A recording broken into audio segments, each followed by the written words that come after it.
did this last year, and I guess it was successful enough that or you're so desperate for moderators, maybe. I'll take the positive route on this one, though. So this is going to be an exciting hour of conversation. We have 3 very dynamic and diverse founders, entrepreneurs, difference makers that we're going to be sharing some stories and journeys, cautionary tales, and nuggets of wisdom with you today.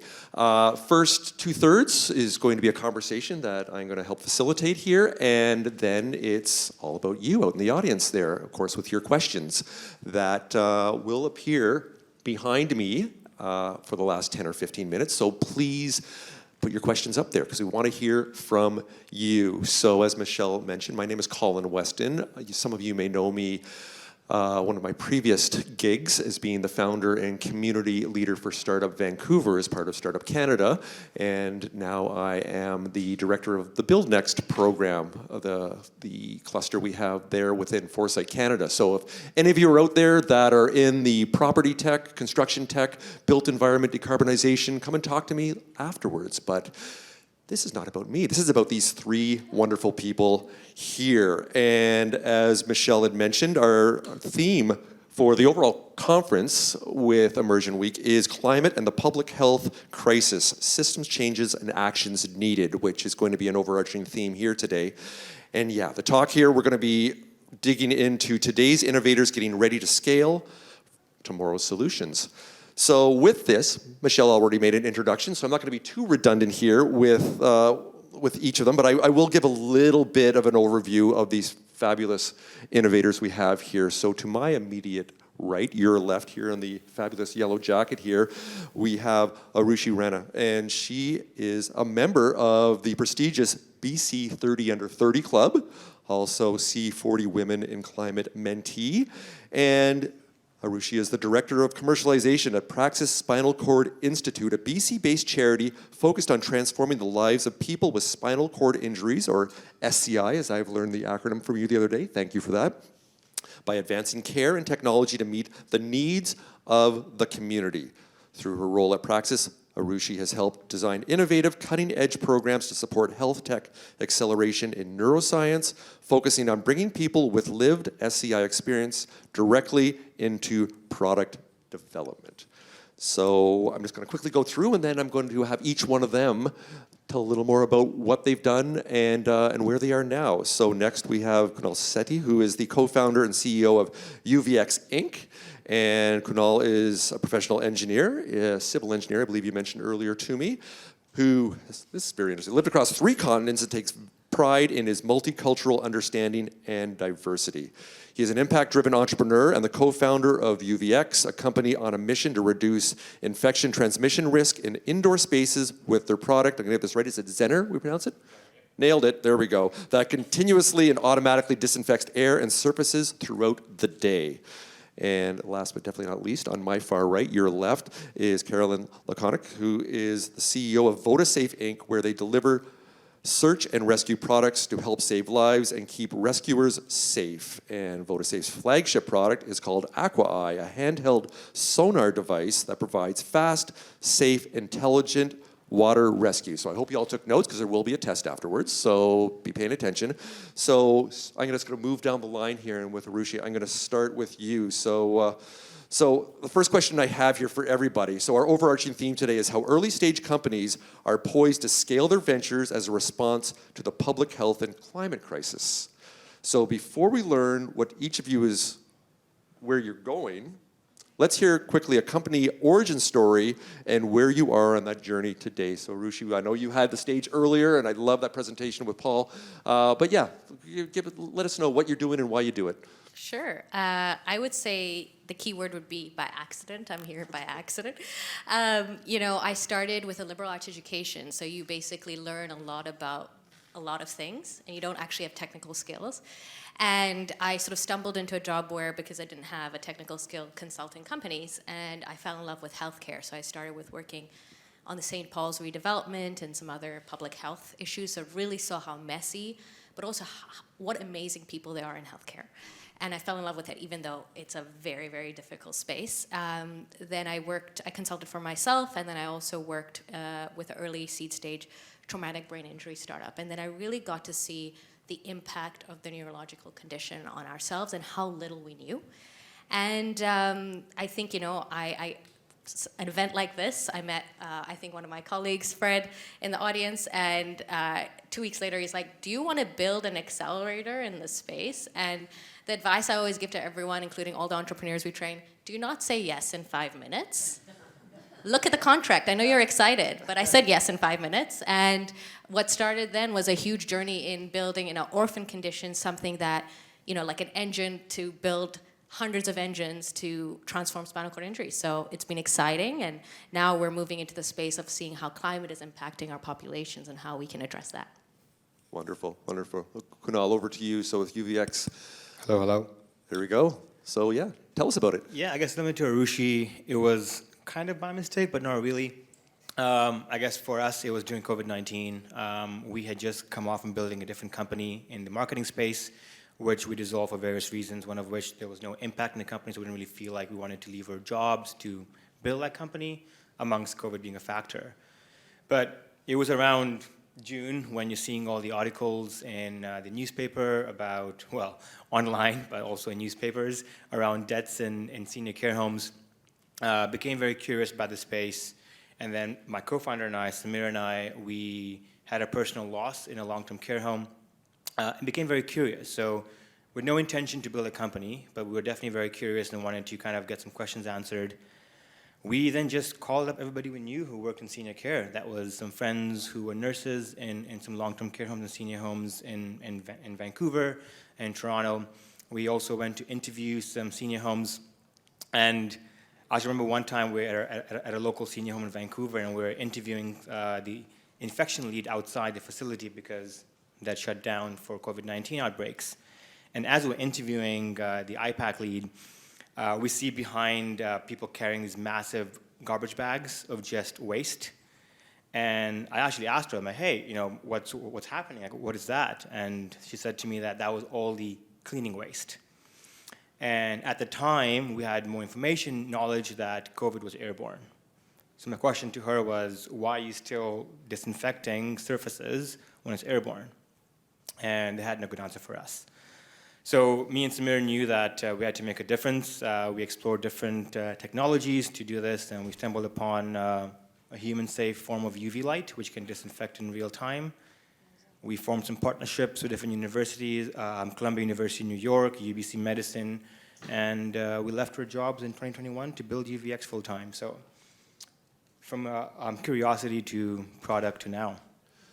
I love the theme so far, as they didn't have everything figured out, as you never do in entrepreneurship. There's no straight line. We still don't. And some stuff is accidental. Oh yes, it's a work in progress, that no straight line thing. And sometimes you just say yes, with trepidation sometimes, but you just gotta go for it and see where it takes you. So treat it as an experiment and go from there. So love to find out now, Carolyn, from you with VotaSafe and Aqua. So give us your personal connection and a bit of the backstory. Sure. So I was lifeguarding, going through my undergrad in engineering at SFU, and then my master's, and just was incredibly frustrated by what we were taught to do in outdoor situations. So if you imagine yourself on a beach as a lifeguard and a parent comes up to you screaming that their kid's gone missing, the only tool you have are goggles. And so it's a pretty hopeless situation to think you've got this body of water to search and all you have are your eyes and water you cannot see through. So I wanted to create something that was incredibly easy to use, that you could use while you're under immense stress. And I don't want to say it was an accident. I didn't intend to build a company. I wanted to see if I could build a product that could actually help. So that's where it started. I started with a couple of prototypes, very much working kind of, I worked for a biomedical engineering startup for a while, and that was incredibly helpful to learn how startups operate, what to do, what not to do, how to build a great team. And from there, one day we all got laid off, or 90% of us anyways, and I thought, okay, now's the time. So I just started searching for my first customer. And from there, slowly kind of built a team around it. And eventually, right now we're selling into, I think, 47 countries worldwide. So it's been a long journey because we were ready to launch. I was just telling Kunal we were ready to launch. Basically, November 2019, so we were signed up to hit 33 conferences in 2020 in North America. Of course, none of that happened, so we had to pivot really quickly and start targeting. We pivoted away from kind of camps and lifeguards in that first front scene to firefighters, and now we're selling to search and rescue and even the US Navy, and realized that the problem that I was experiencing as a 16-year-old lifeguard is also being experienced by the biggest professionals in this space around the world, which blew my mind. So kind of set out to build a product and realized, oh God, I got to build a business around this, because this is something that the world needs. Love this, love this. Well, Michelle knows this about me and anybody that's heard me talk. I've got lots of questions here, and I'm already going off script with a question that just popped into my head. So here we go. Since all three of you are involved in technology-driven hardware and products, we call it hardware for a reason, because it's hard. So I want to hear from the three of you, because I'm sure there's lots of people out there in the audience that with your ventures are hardware and physical product driven, just like some of them that are out here being showcased in the hallways that you have to check out. So I want to hear from all of you, if, like, when you went in, because I'm building hardware too and what we're doing, love to hear what you maybe naively went in thinking it was going to be somewhat easy, and the biggest challenges and surprises that have arisen and how you've managed to overcome that. So I'm going to start right in the middle with Kunal, with you on that one. Wow. Actually, it's a very funny story around this. Well, I hope it's funny. We'll see. So this is early days. Me and Samir, who's my co-founder right now, I'm exploring. We're just curious about the space. We're calling up friends, trying to understand what's happening. Mostly because it was COVID times. We had more time on our hands. We just, we're looking to get some answers. And when I was doing my own research, I came across different options for this. And I asked Samir, hey Samir, can we build this in software? And he said, no heck in way, because he's the CTO, I'm the CEO. We're both engineers, but definitely he's the brains behind UVX. And he said, dude, there's no way. This has to be an aspect of disinfection to reduce microbial load so you can reduce infection risk. There has to be some kind of hardware aspect to this. And that was our first discussion. Fast forward, I got some more validation. We interviewed a lot of senior homes and some hospitals and some other different agencies to kind of get some interest, got some LOIs and MOUs signed as well, very early days. And Samir was still in school. So I had to convince this guy to leave UBC, to drop out, and to join me on this hardware healthcare company. And we were by the Canada Place. It was a beautiful early fall afternoon, and I pitched Samir the idea to leave UBC to build UVX full time. And he was like, Kunal, this is hardware in healthcare. It's double hard. And I said to him, Samir, you are right, but it'll be double fun. And honestly, that has been the case. I think it's been really, really rewarding to work on a physical product. I'm a guy who likes physical things, and for me, it's been very rewarding. So yes, hardware is hard. Hardware in healthcare is double hard. Right. Hardware in life sciences is probably triple hard, but I think that makes it all the more fun. Wow, I love the perseverance. Good stuff. So, Colin, I'm going to ask you the same question. So I'm curious. I've seen your product. So obviously what you have now in market is not the first prototype you had. So I'm sure that whole rapid prototyping and iterative design and design thinking pieces come in. So tell us about the journey, and hopefully look back at the first thing you did and wince at it, because if you're not, that means you probably haven't improved. So yeah, tell us about the highs and lows of product design. Okay, so I think there's some video out there. You can probably search this later, but I did the forum pitch last year, and they wanted pictures from the beginning, and I was like, oh my God, I don't know how far this goes back. And I started searching, and I found this kind of year and a half of my life that I'd completely forgotten about, which was when, it was it was before COVID, it was a year and a half where we couldn't have anybody over. And the reason we couldn't have anybody over is because our bathroom was my lab space. So the bathtub had duct tape and posts and all sorts of sensors hanging all over it, and upstairs, our entire living room was scattered with electronics. So if anybody came over, the question they would ask is, are you building a bomb? We once hosted it was a Super Bowl party, and literally 20 people, that was the first question they asked every time they walked in the door, because there's just stuff everywhere. I think one of the challenges in building, there's so many challenges with hardware, but you are a little person, you're a little entity amongst so many others. So when there are supply chain issues and shortages, you have to work so much harder. You're probably going to pay way higher prices, which we did throughout COVID. You need to strategize in a much different way than, Apple would, because they just have that, and the car manufacturers are obviously dealing with it or getting better. But when you're starting, you have no money, and so you're constantly trying to strike a balance between how much risk do I take in buying more of these parts so that I have them versus, okay, but if we don't sell fast enough, and that's what I do still to this day, like on a weekly basis, because hardware is hard, and if you're holding inventory and not selling it, but if you don't have enough, then you can't sell it. It's this catch-22. I remember going to so many of these talks before I started, and anytime hardware was brought up, it would be hardware is hard, don't do it.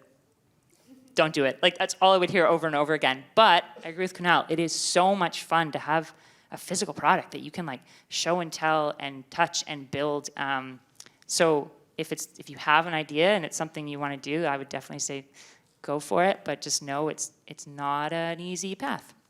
So everybody out there maybe kind of conflicted right now between now you've scared the crap out of me and also that sounds awesome. So and I agree with both of you. So we saw earlier, and it's out there on display, your product with the cooling vest for people with spinal cord injuries. So tell us about that, the product itself, and also that the journey of how you've arrived to what you have in market now. Sure. So, I mean, the product we were sharing is, our role is finding solutions that will work. But in that situation, we had 8 days to vet a product that was already available, that wasn't designed for people with spinal cord injury, with clinicians, get buy-in and deliver, right? So there's a lot of risk involved in that. But in the grounding conversations, and we had to bring our partners along. We couldn't just do it on our own. So, we said to people said this, that. I said, this is a climate emergency. So we have imperfect choices ahead of us. We need products today to address a heat wave that's happening now. And I think grounding into the moment of now is really challenging for innovators, but we're also resilient that if that is framed, we'll get resourceful. But I think it's really hard for people to get their heads around, yes, we can invent the best cooling vest for people with spinal cord injury, but heat waves are happening now. And so I think it's balancing innovation energy, getting ideas from you guys, building the better next thing, but we need to be deploying today. So I think that was a challenge in finding that solution, negotiating for that solution, making sure it worked, and then getting it to people in packages within a very short timeline. I mean, working back when we launched in 2020, I think I was only hired 5 months before, and I'd go around to these kind of conferences, and they said, what are you going to do? I said, well, we're going to build an accelerator in 6 months, and we got laughed out of the room. Yeah. They're like, you're a little charity. What are you going to do? And the hypothesis we had at the time, and it's always, you always have to go back to that, and I always get humbled by this, is, we're a charity, so we're not, we don't have billions of dollars, we don't have, the Bransons and the Musks, not that you'd want them in the room necessarily, to be all high-powered. So what do we offer? And I went back to my experience as a health innovator, and I said, we have people like Paul who trust us, but we have to earn that trust, and then we can create a bridge with innovators, right? To have an agile conversation in healthcare, which does not happen, as you know, because as a healthcare innovator, you can spend 6 to 12 months getting one 30-minute call with a clinician or someone with lived experience. And there's a lot of red tape around that.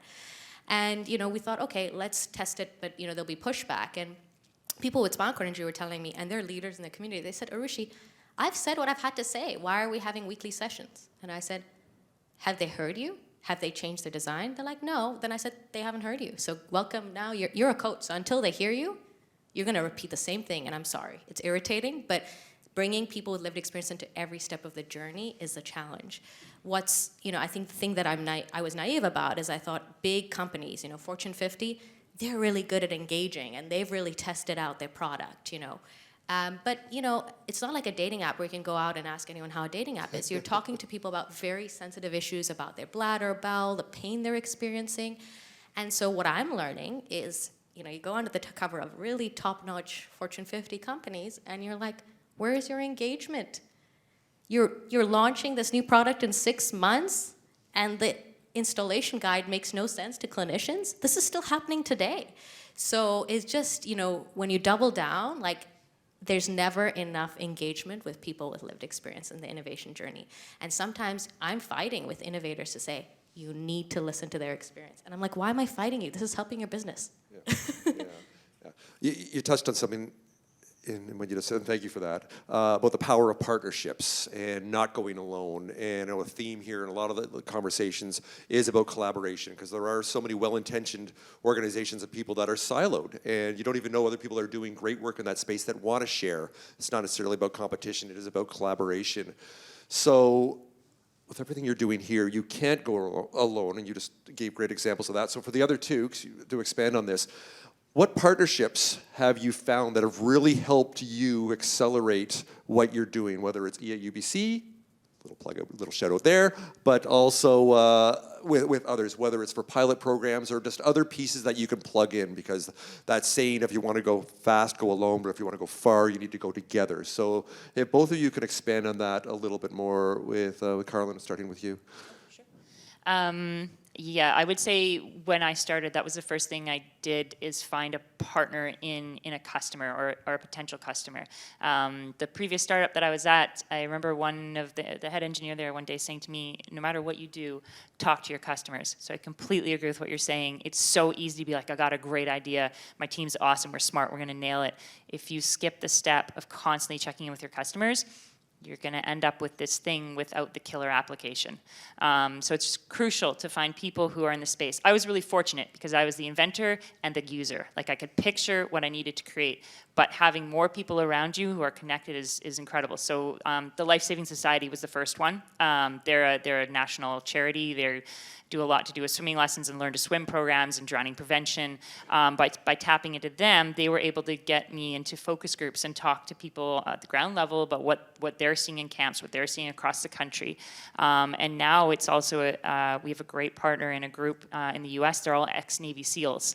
And their company is trying to bring the level of training of first responders and public safety divers up so that they are entering situations with less risk to themselves.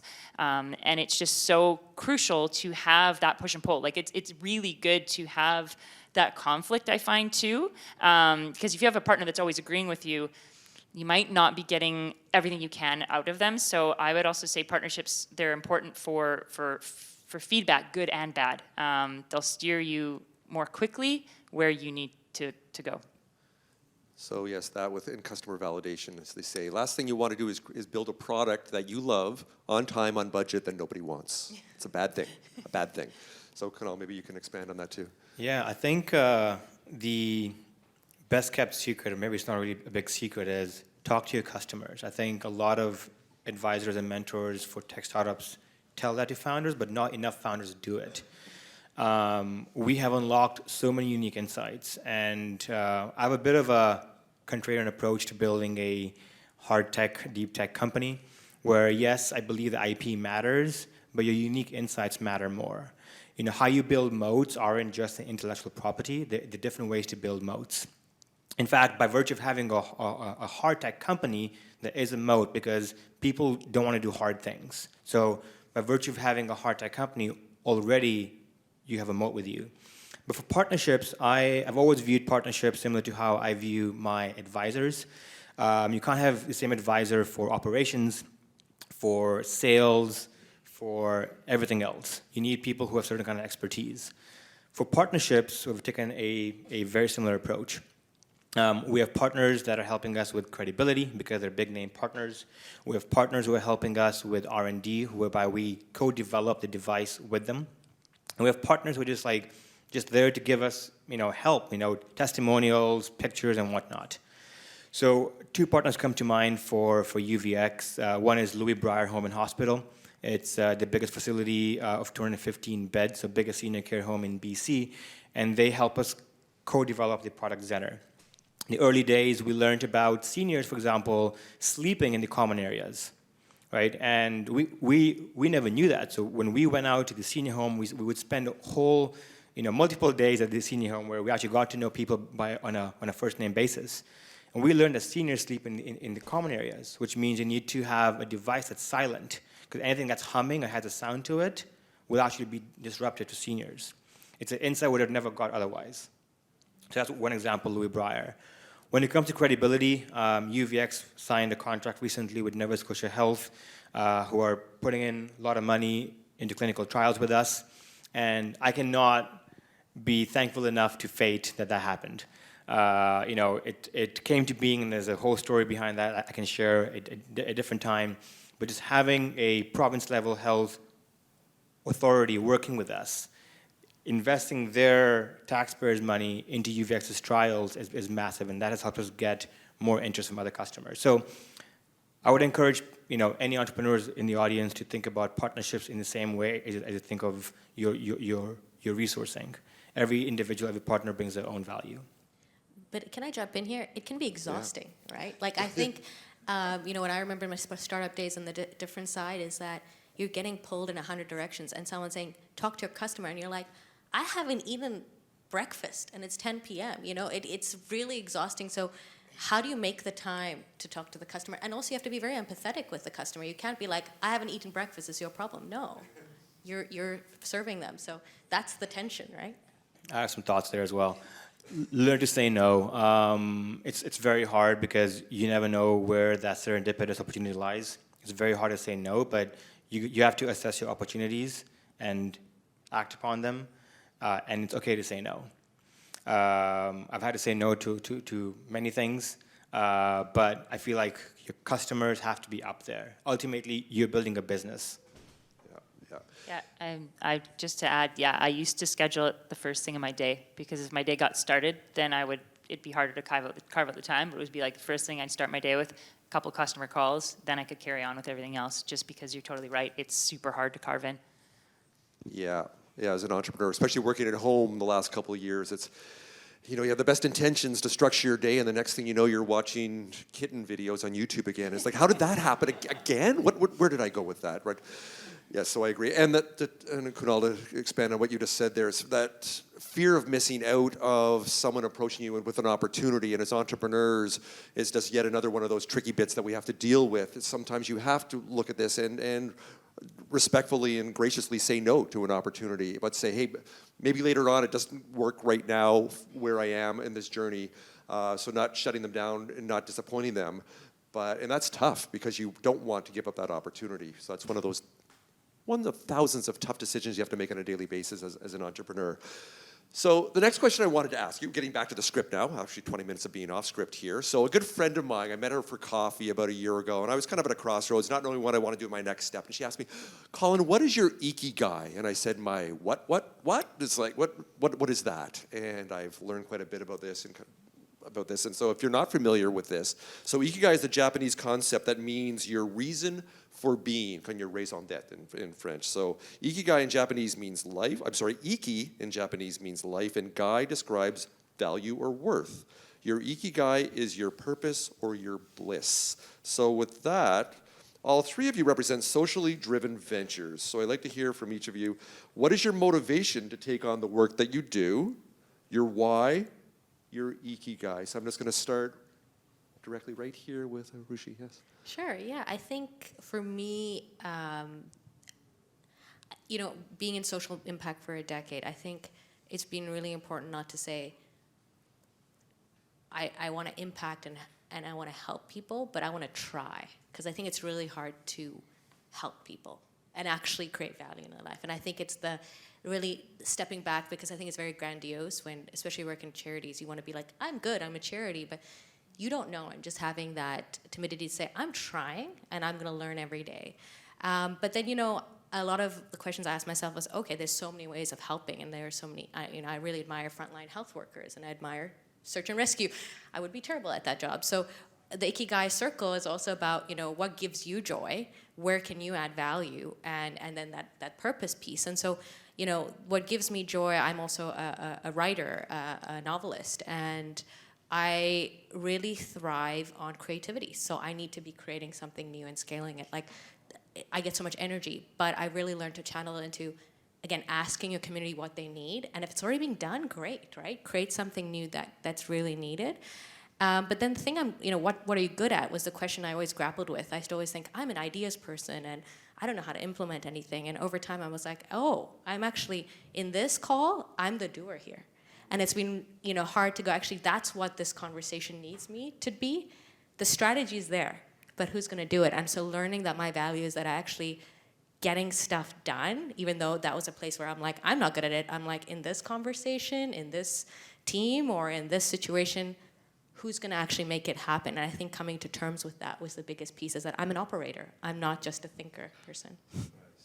Thanks for that. Kunal, how about you? My ikigai. I guess there's two aspects for that question. One is, do you have an ikigai? And the other one is, what is it? Do I have an ikigai? Yes. And I realized that when we had to dissolve the first company called The Flow. It was during COVID. It was March, April of 2020. And one of the big reasons why we chose to not pursue it, we're part-time, we're bootstrapped. We had 170 weekly active users. We had some paid paid customers, paying customers. And one of the big reasons why was we did not want to leave our jobs to build that company. And once we dug deeper, it was because we did not see an impact there. And we wanted to look back at our lives and feel that we had a valuable life and we had impact. And now in hindsight, there's a company that raised $240 million at a $3 billion valuation that had the exact same idea we did. And that never bugged me because money can only take you so far. So do I have an ikigai? I'd say yes. But why? And what is it? It's something I've thought about during my hardest days at UVX. I think every entrepreneur has a lot of hard days. And for me, on my hard days, I like to just leave my phone at home and go for a long walk. And I realized my ikigai is perhaps slightly selfish. But I think, Marushi, you said those three components of joy, purpose, and where you add value. If you think about it, those are also quite selfish aspects of three components to the ikigai. And I, perhaps a bit morbid, I like to think of my life and how I want to live my life based on how I want to see myself when I'm older, when I'm in my deathbed, or at my funeral, how I want people to actually recall me as a person. And for me, that includes things like, Kunal was a good husband, he was a good father, he was a good friend, and he left an impact. And perhaps for me, it's selfish that I want to be remembered in that way. I think for me, UVX is a means to an end. But I just know that I don't care much about other things in life. I just want to feel valuable. So yeah, that's mine. I don't think you have to feel too selfish about that. I know, especially in Japanese culture, from what I've learned, your ikigai can change over time. They don't, in Japanese, if anybody is Japanese out there, please tell me if I'm wrong. What I understand from my Japanese friends, there's no word for retire. There's always something next in your life that's community-driven, impact-driven, volunteering, what that is. So even though it may be personalized, it's not necessarily selfish. So I think you need to cut yourself a little bit of slack there, over there. So Carlin, I'd love to hear your take on this. It's a tough one, but I think generating hope.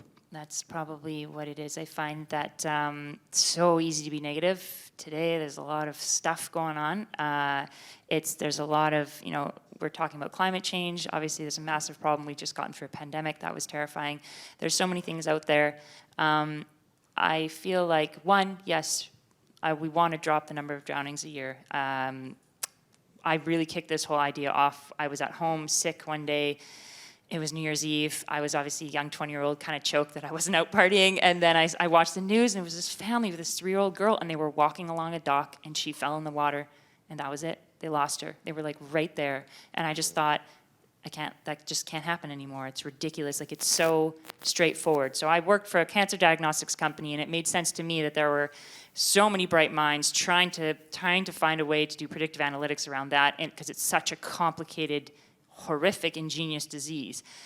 Drowning is like straightforward, and I thought, we have to try to do better as a society. Like, I can't not tackle this. So I think my ikigai is just, trying to generate hope that we can tackle big problems. And so as long as everybody out there is trying to tackle something or help somebody tackle something, then that's what makes me feel happy. And so now, I've moved away from the technology side and moved into a CEO role at the company, and I love the fact that we have this team that is super passionate about coming to work every day, and that's kind of also creating something that they can get their hands into and feel a part of and own as well. So yeah, just I guess in general, having an impact and feeling like we are capable and we can create change. And it's also the niche, right? Like actually drowning can happen to anyone. Spinal cord injury can happen to anyone. Any relative can be in an old age home. But it's like, I think the magic is finding that niche that you can put time and energy and not feel overwhelmed. There's so many problems. And it means you can be an ally to other people. And problems intersect. Like someone with a disability probably at higher risk of drowning if they're near, you know what I mean? So it's like, I think being at peace with, here's a niche, and I'm gonna really learn about the problem here and not get overwhelmed because there's so many places, you're in it until I can go, right? Totally. Yeah. Thank you all for that. It's where you add value, right? 100%. Just want to check it, Michelle, I see on the clock about 6 minutes and change. That's for us to talk here, or that's actually for overall? Slide up. Start to go. All right. Well, we'll just park the rest of my questions here for another time. Well, thank you all for that interactive talk. So, okay, now it's time to hear from our audience. So I'm going to start, everybody's anonymous. It's the same person. Okay, this is for Harushi. How do you navigate being a charity with the need to be innovating all the time? Are you charity constituents supportive of the risk of innovation? That's a really good question. It is the challenging part of my job is that, we are funded by federal government and provincial government, and our funder is our customer. So you can't just do whatever you want, and there's very strict regulation in how you do things, and everything needs to be documented. You cannot just say, in the innovator world, you're like, okay, let's just get this done. It's like every step of what you do has to be equitable and fair. So it can be quite challenging because you're working with a company that might die tomorrow, and then you straddle the pace of what you do. I think that on the other hand, we also have really great support in our leadership. I think Bill's in the audience as well of balancing, and explaining to the federal government, this is our value, right? Government is looking today for Canada to be better at innovating. We're very good at innovating. We're not good at keeping companies here. So if we really meet government's needs of, we need to keep companies here, here's some of the balanced risks we need to take, and making sure we're being really clear on our narrative, we're saying we're de-risking it because we're getting customers to de-risk the product before you do it. And it's the framing, but I do feel there's a lot of leadership support in what I do in the sense that you have to follow those steps. But I feel a lot of support from my team of, okay, let's talk about the risk. We've really documented the risk. Okay, let's take the risk. Because people with SAI say that to me. They said, if we don't take the risk to find a cure or to find this thing, who will, right? Exactly what Paul was saying. Right. Well, got a question for Carolyn. I see, as a solo founder, how do you manage your company building journey without a co-pilot? It's funny, I was actually just met with somebody new today and was talking about being a single founder versus having a co-pilot. You talk to yourself a lot. Honestly, it wasn't something I planned on. I was really focused on building a product. I just really wanted to prove that I could make something work. And I'm going to jump to it. There's another question there asking about that time machine question. What would you do differently? And I don't know that I'd go back and get a co-pilot, but I do know that I would go back and I would be more confident about telling my story. So while I was working for that biotech startup, I was building this company in my back pocket, but I was too afraid to tell anybody about it.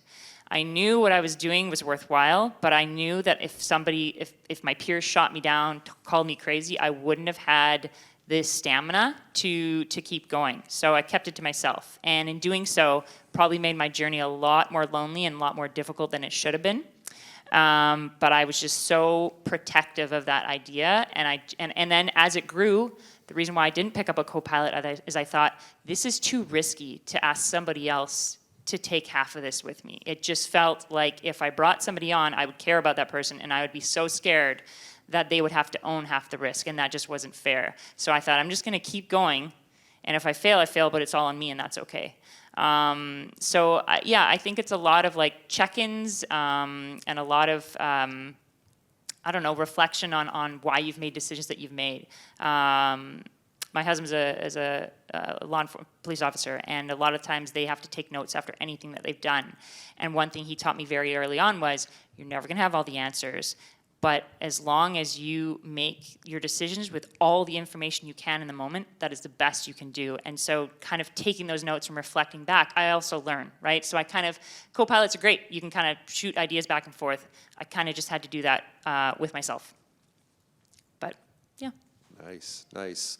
Okay, well, you touched on it already, the time machine question. So we're going to put this to all three of you here. So yeah, if you had a time machine, the Wayback Machine, and go back to when you first started, so this is more of a kind of our cautionary tales edition here of what with your startups here. So what would you do differently and why? And we're going to start, we'll start right in the middle with Kunal. Ooh, it's a tough question because if you change something in the past, would that mean you change the outcome of the present? Right, sliding doors. So for me, I'm quite happy with where we are right now with UVX, but I guess something I wish was placed more emphasis by others for UVX was around speaking to your customer. I know we talked about this earlier in the conversation, but we have unlocked so many unique insights by just talking to customers. You know, everyone tells us that this industry is a horrible industry, which it is. You know, selling into senior care is a tough industry, but if you're able to demonstrate a business case, if you're able to articulate your value props, they will buy, right? And we are seeing traction there right now. But it's something that we just took way too long to do. And I know Rishi mentioned how to engage your end beneficiaries, your end users, and your customers in the journey to actually innovate and to prototype and to get the first MVP and to get them to use it. So yeah, I just wish we spoke to more customers. We launched and we deployed our units sooner to kind of learn what the issues were. Yeah.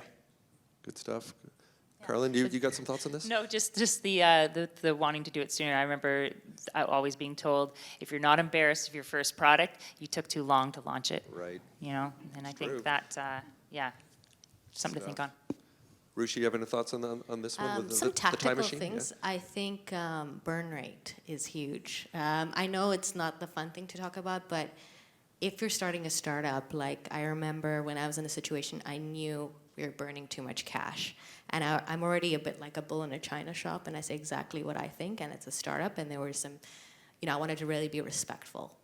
And I think burn rate will kill you. So just like you have to make investments in customers and stuff, don't be silly about it, but like, don't build this big, gigantic thing before you have really committed cash flow. And so I think that's something I would have been even more aggressive than I already am about.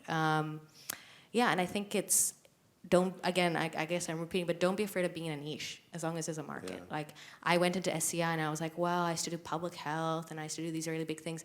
But spinal cord injury has been a window into a whole world and a lens that I wouldn't give anything away for. Got it.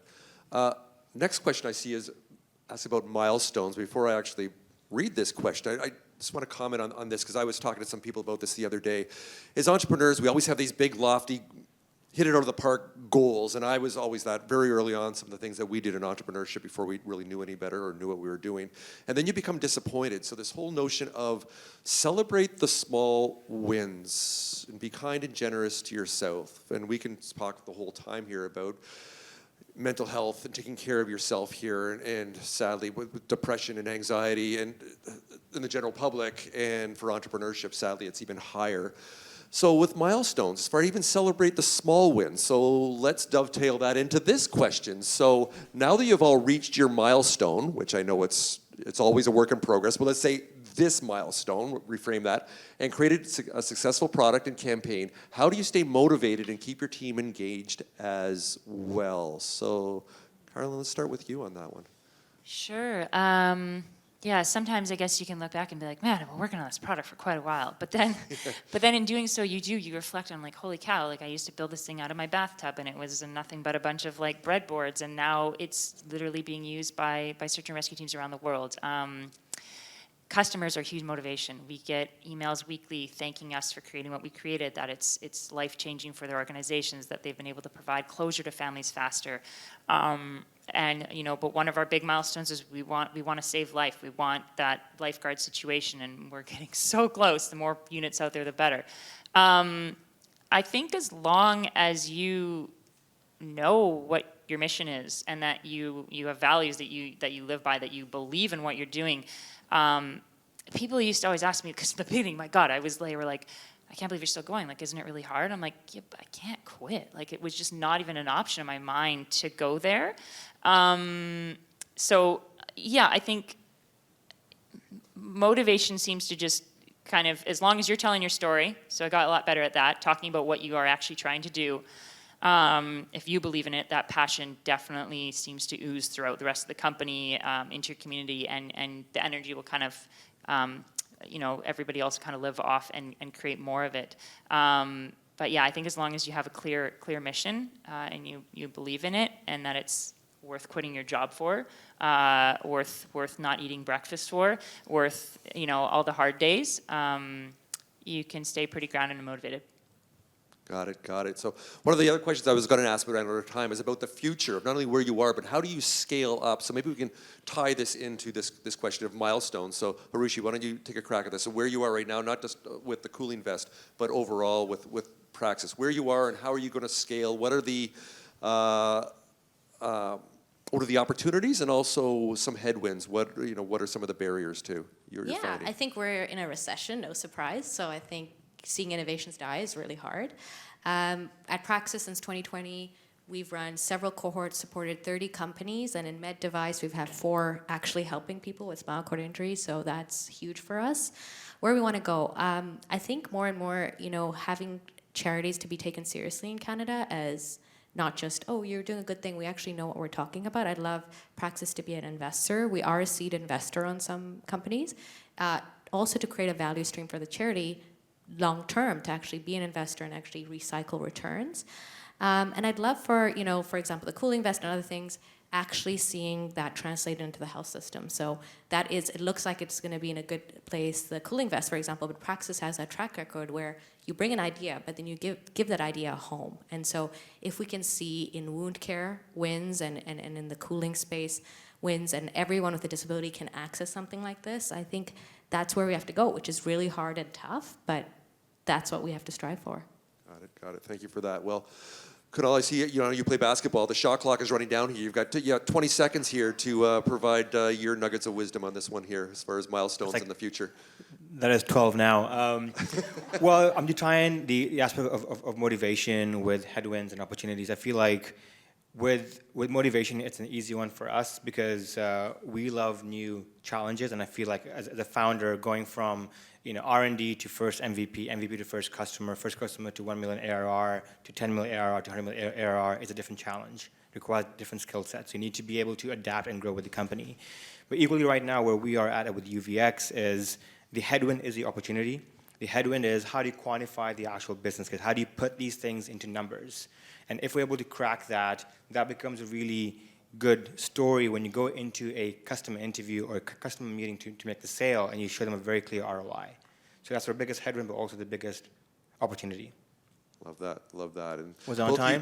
Both of you touched on the value of storytelling. If any of you were here earlier for the previous talk about the power of storytelling, I know all of you are great, and you're a writer, so obviously you're a good storyteller too. So it sounds like we need to wrap up because Michelle is now vertical, so I know when walking on the stage. So I know I'm about to get my walk-off music here. So I want to thank all of you for participating today. I want to thank our 3 fabulous, diverse, and impactful entrepreneurs and innovators here for your time and your insights to share with us today. So thank you so much for all this.